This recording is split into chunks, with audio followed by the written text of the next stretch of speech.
நான் டிஸ்ட்ரிபியூஷனுக்கு ரொம்ப கொடுக்க மாட்டேன் சார். எம்ஜிக்கு ஒரு ட்ரெண்ட் க்ரியேட் பண்ணேன். டிஸ்ட்ரிபியூஷனாக நான் வந்து ஓன் ரிலீஸ் பண்ணது, டிஸ்ட்ரிபியூஷனாக பண்ணது தர்மதுரை தான்.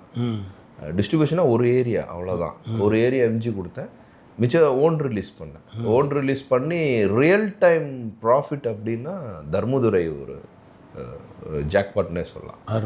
ஆமாம், ஒரு படத்தை பார்த்து கணிச்சு இந்த படம் ஓடுமா இல்லையா அப்படின்னு கால்குலேட் பண்ணது தர்மதுரை. இன்னைக்கு தர்மதுரை வந்துருந்துச்சுன்னா 2016, இன்னைக்கு வந்துருந்துச்சுன்னா அது 100 கோடி ரூபா ப்ளஸ் கலெக்ஷன். ஒரு அருமையான படம். ஆமாம், ஏன்னா ரொம்ப நாள் சஸ்டைன் பண்ணி ஓடுறதுன்னு ஒரு விஷயம் இருக்குல்ல. ஒரே நாளில் வந்து 30 கோடி 40 கோடின்னு சொல்லுவாங்க, அடுத்த நாள் பார்த்தா அப்படியே 3 கோடிக்கு வந்துடும். தேட்டரில் யாருமே இருக்க மாட்டாங்க.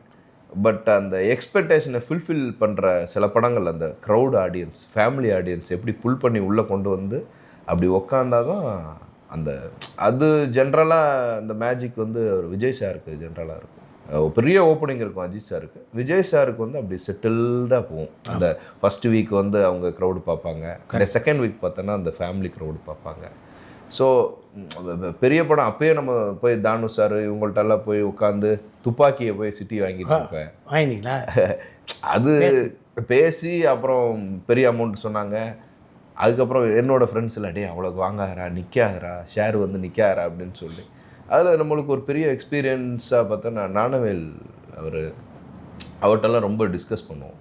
ஏன்னா இன்றைக்கி வரைக்கும் சார் பார்த்தீங்கன்னா ஒரு 4-5 பேரை தவிர பெரிய டிஸ்ட்ரிபியூட்டர்னு இண்டஸ்ட்ரியில் சஸ்டெயின் பண்ணி இருந்திருக்க மாட்டாங்க. வருவாங்க போவாங்க. இன்றைக்கும் வந்து அவங்களுக்குன்னு ஒரு பேனர், ஸ்டுடியோ க்ரீன் அப்படிங்கிற மெயின்டைன் பண்ணிட்டு வராங்களே, இவ்வளோ வருஷமாக மெயின்டைன் பண்ணிட்டு வராங்க. அது ஒரு டிஸ்ட்ரிபியூட்டராக வந்து பெரிய விஷயம். இன்றைக்கும் நம்ம கடைசி வரைக்கும் படங்கள் பண்ணிகிட்ருக்கோம். இன்றைக்கி ஸ்டுடியோ 9ல் இப்போ நான் இன்றைக்கி பண்ணுறேன் அப்படின்னா போய் நானே உட்காந்து அந்த படத்தை வந்து செதுக்கி இப்படி தான் நம்ம பண்ணணும், இந்த மாதிரி தான் மக்களுக்கு பிடிக்கும், அந்த ஆடியன்ஸ் பாயிண்ட் ஆஃப் வியூலேருந்து படத்தை பார்ப்போம்.